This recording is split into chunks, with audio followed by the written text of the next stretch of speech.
Hello guys, good morning, good afternoon, good evening world. And again, welcome to Sis Farm. Update muna tayo sa aming nagawa ngayon sa ating Sis Farm. Ito, medyo masaya na yung si Uncle Joseph dahil hindi na siya palaging nagkukuha ng mga tubig na pabalik-balik. Ngayon may host na siya at maganda na yung pagpapaligo sa kaniyang mga alaga na si Queen Dada at saka si Queen Marites, at paglilinis din sa aming farm sa kulungan sa baboyan, ayos din, wala na siyang problema. Kaya masaya si Uncle Joseph sa kaniyang gawain sa pagpapaligo ng ating mga baboyan. Magandang gawain yan, Uncle Joseph, dahil kahit saan, kahit anong gawin, paikot-ikot si Uncle Joseph nakapagpalinis sa kanyang kulungan. Lahat, kahit saan, kahit yung screen, linilisan niya dahil maganda yung kanyang hose at saka yung power machine. Kaya ngayon, ito masaya na si Uncle Joseph.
Ito, nagpapakain na si Uncle Joseph, unang-una sa kay Queen Dada.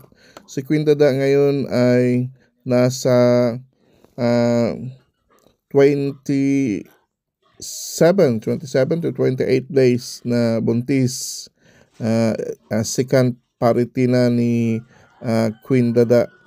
Yung unang parity niya, yung pinakita natin doon sa unang video natin, na nakapagbigay siya ng 18 piglets, at saka dahil sa may kunting pangyayari, so naging 17 piglets na lang. Pero at least nakapagbigay si Dada ng maraming piglets sa kanyang first parity. At ngayon ay second parity na ni Dada. Hopefully, and we're looking for maybe another blessing, but still whatever happen, ganun pa rin, masaya pa rin tayo.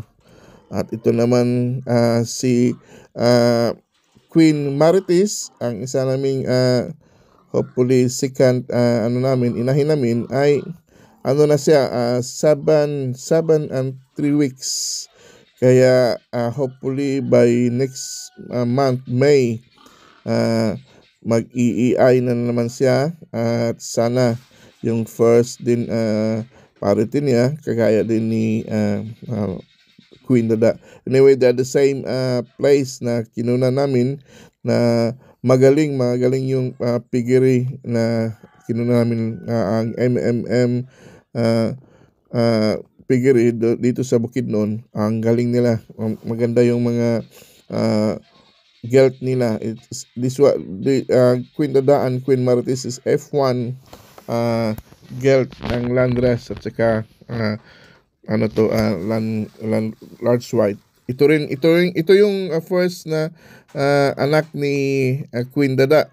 Ito yung pinakamaliit. At ngayon, ito na, malaki na. Ito yung inano namin na milk replacer kasi siya yung pinakamaliit, tapos hindi masyadong nakadidi. So, at least mayroon ng ngayon malaki na siya. Siya yung naiwan namin dahil pag uwi namin kakatayin namin para mayroon kaming konsumo dyan sa aming farm. At ito yung update namin ngayon sa ating babuyan. Sana madagdagan. Hi, ito din ang aming update sa aming kambingan. Mayroon kaming nadagdag na mga inahin. Ito yung aming inahin, mga bata noon. Itong brown is si Maxi. Ito yung anak ng first din na anak ng aming first na breeder na si Goryo. Ito naman yung second breeder namin, bata pa to. Maging I think 4 months. Ito naman si Marco. Ang pangalan nito si Marco. Then yun ang anak ni Goryo, si Maxi. Andito si Goryo, update ni Goryo ngayon. Papakita namin si Goryo. Ang laki-laki ng ni Goryo. Sabi nga nung owner nung binilihan ko kasi nakabisita dito from Malaybalay din. Sabi ni James na, ano bang nangyari kay Goryo? Ang laki-laki. Kaya nga ito si Goryo. Mayroon na siyang dalawa, apat na asawa. Anim na asawa ngayon. Ito, ang laki-laki, ang Lonobia si Goryo. Kaya malaki. Almost 2 years na to. Tapos ito yung bago naming inahin, si Elsa. Si Elsa na bago naming inahin, at saka yung anak niya is si Telma. Si Telma yung anak niya. Ito yun si Aida. Si Aida first na nabridan ni Goryo. Yung dalawang anak niya na si Ann at saka si